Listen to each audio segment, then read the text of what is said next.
Customer states no heat. This is a horrible time to have no heat. Only info he gave us was no heat. It has heat. It's nice and toasty, in fact. Very nice heat. We pull it in the garage, do some checks, coolant level's good, pull it back outside, start it up after it got cold, and the digital display, nothing worked, the climate control unit. Was able to get back a hold of the guy, and he said, yeah, that's the original problem. Couldn't turn it on. Climate control unit's not powering on. So I'm like, all right, I'll take it down some bumpy roads, see if anything happens. Right away, I'm thinking bad ground, because he also stated heated seats weren't working, and he said a couple other things he'll tell me later. It is working right now, so how do we diagnose something that's working? Well, we start off with some research. What powers on this climate control module? We don't want to ship it out and 10 minutes later he has no heat again, especially when tonight it's supposed to be negative 20-something wind chill, I think. Let's get started. Heated seats is now working. So we're going to look for something that ties into the heated seats and the climate control. By the way, 2009 Grand Marquis Ultimate Edition. I know from experience, some of those Lincoln Town cars with the fuse box right here, water would get in it, rot out the copper in the bottom of the fuse box. And funny story about that, I had done a fuel pump for a lady, and like 6 months later, her fuel pump goes out. She takes it to the shop, said they need a new fuel pump. And I said, well, I warranty everything, so bring it over here. So she tows it over here. I said, fuel pump's fine. It was the fuse box, and I was able to take the fuse box apart and repair where the fuel pump fuse had been corroded, and she was good to go. And thank goodness she came back here, because they would have charged her for a fuel pump and it wouldn't have been the problem. Right off the get-go, I see this on the power, some crusties down in there with a fusible link and possible hack job here. This wire is coming all the way across. Who knows what somebody has done in the past. It's coming all the way down here and maybe going inside the vehicle. What if this problem has been identified before and somebody ran power with a wire, and we're just a little crusty or bad connection here or the fuse. Look, could be some crusties in there. What if it's that? Because why would it be coming on and off by itself? Yeah, she's a little crusty. Yeah, points aren't looking too good there. What if it's as simple as that? Let's find out where this goes. Visual inspection first, but let's go over the computer and see if we can figure out what ties everything together. The heated seats and the climate control. Why would it power off, power on, power off, power on? Well, it was just powered on, so let's turn the key on and see if the climate control no longer works with that fuse pulled. All right, that fuse has nothing to do with it. Still works. Rats. It's like 7 o'clock. I was hoping it'd be an easy one. Plenty of areas for electrical problems. You can see water gets in here and rust stuff. All those wires there. Then you come over to the other splash guard here. We got wiring there. Like I said, I've had problems with corrosion inside of these. And we're looking for a rusty, crusty ground or power is what I'm thinking. I couldn't find any good information in my resources, but I haven't checked that deep yet.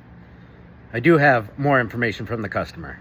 Left brake light was not working. Left turn signal was not working. I said, what about the right turn signal? He's like, I didn't have any right turn, so I don't know. But everything is working right now. It's getting really, really cold out, our coldest temps of the year.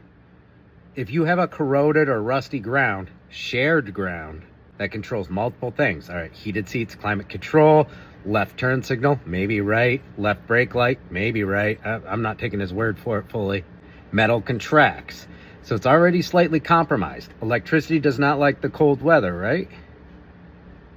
Or is it the hot weather? I know if a copper wire gets too hot, it will increase resistance. Anyways, metal contracts. If it's already kind of rusty, kind of corroded, it can cause these intermittent problems during really cold weather. I've seen it 100 times before. We're in the heated garage. So he brought it out from the cold. He's an outside parker. No heat the whole drive over. Come, put it in the garage, start doing a couple of, things around here. Start it up and the heat works. So being in the warm garage, everything's working. I bet you if I park it outside for an hour or two, everything will stop working. Pretty interesting. I know a lot of DIYers or just average people didn't know about this. That's not something you run into that often. I'm thinking of shared ground. So I want to look up shared ground with the turn signals, brake lights, heated seats, climate control module. I'm thinking of shared corroded ground. I've ran into this on a Ford before. I've also ran into this on an Oldsmobile, shared ground on the frame. Low probability it's something on the inside. I have had an F-150 where the dash and turn signals would go haywire and all kinds of stuff. Heat wasn't working. And there was a shared ground right in the corner. I'll show you. See that kick panel right there? Well, on this F-150, behind it is a like a junction box and a couple of shared grounds. From the outside of the vehicle, you couldn't tell it was rotted out because the splash guard was in the way. Once I took that kick panel off, you could poke a hole through the metal. Well, the rust, really. And one of the shared grounds out of the three was compromised, so I simply cleaned it up, put the ground in a different location. He was good to go again. I do not like doing electrical. I like hammering and slammering on stuff, busting out the torches, suspension, brakes, tires, performance. But let's see if we can figure it out. From what I can tell, the climate-controlled shared ground is supposed to go to here, and I don't see no rust or anything. Everything's looking good so far. I was just assuming on the shared ground thing with a bunch of stuff going out. I have no idea. Time to get more info. But fuse 8 powers the climate control unit. Has power. It's a fuse under the steering wheel. Should be no corrosion problems there. And that ground under the right kick panel, that's the ground for the climate control. We're good to go. I could park it outside for an hour or two, start it up, see if the climate control unit's not working, and then check for power and ground on there while it's not currently working. Maybe we're missing power. I don't know. Customer just stopped in. He needs it back tonight, like right now. He's going to pick up his girl to go pick it up. I'm done for the day. It's late. He texted me earlier, said, hey, can you check this out? I'm like, yeah, I can stay late and check it out. Hoping it was something easy. 98% of the time it's something easy when somebody says no heat. Not today. So we got power and ground to the climate control module, but it's not powering up. Check out the wiring diagram. Yeah, it throws power to the dimming switch, which wasn't working. I was like, hey, let me turn the lights on before I turn the key on when it was outside in the dark. Dimmer switch wasn't working, but it did work when you opened the door. Then when the heater kicked back on, the dimmer switch worked again. So I saw that in the electrical. I know where the power and grounds are. Everything looks clean. Fuses look clean. I haven't experienced the turn signal or the brake lights, which I believe are on totally separate circuits. I didn't see it on my HVAC circuit at all.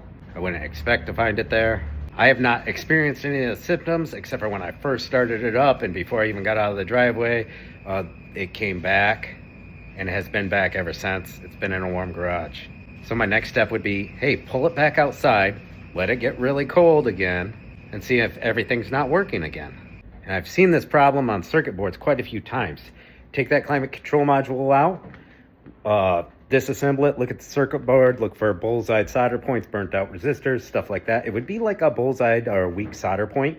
I recently had one where it was a Silverado and it wasn't powering up at all, and I heat treated the board. You can heat treat the board, put it back together, worked fine. That was, yeah, no problem since. So that's like a shot in the dark that you can do.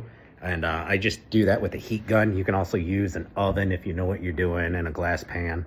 But that climate control module ties into a bunch of other things. I think I saw it had like 29 different pens on it, and like 17 of them were in use or something like that. I'm really leaning towards the climate control module, and those are $550 plus tax from my local store, $450 plus tax and shipping on Rock Auto. No programming necessary on these ones, so you can go used eBay junkyard. He just left, said, you checked out what you could check out tonight.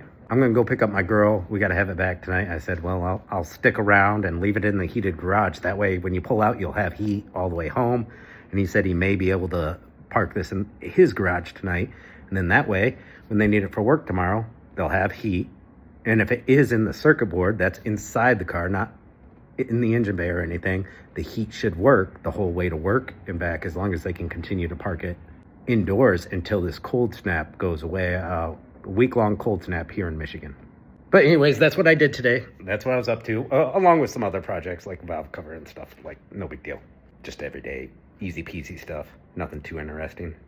But if any of you guys have ever experienced this on the town cars, Grand Marquis, Crown Vics, where the heated seats go out, the dimmer switch won't work, and the climate control module is not working, let me know, and let me know what fixed it for you.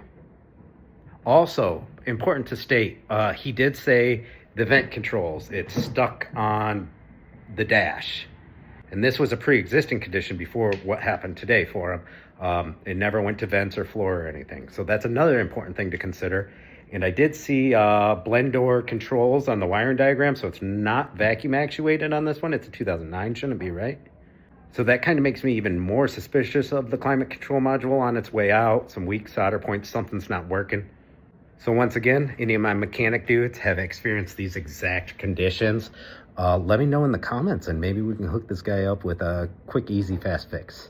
I saw in the wiring diagram the ground for the tail lights is right underneath the back down here. So that would be something that I would expect to be corroded, because it's, by the frame, gets the salt water and everything. But like I said, I haven't experienced a problem with the turn signals or brake lights, like he stated.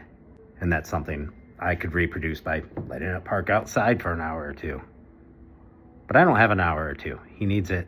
He'll be back here in about 10 minutes to get it. Washing up, shutting down the garage. See you later.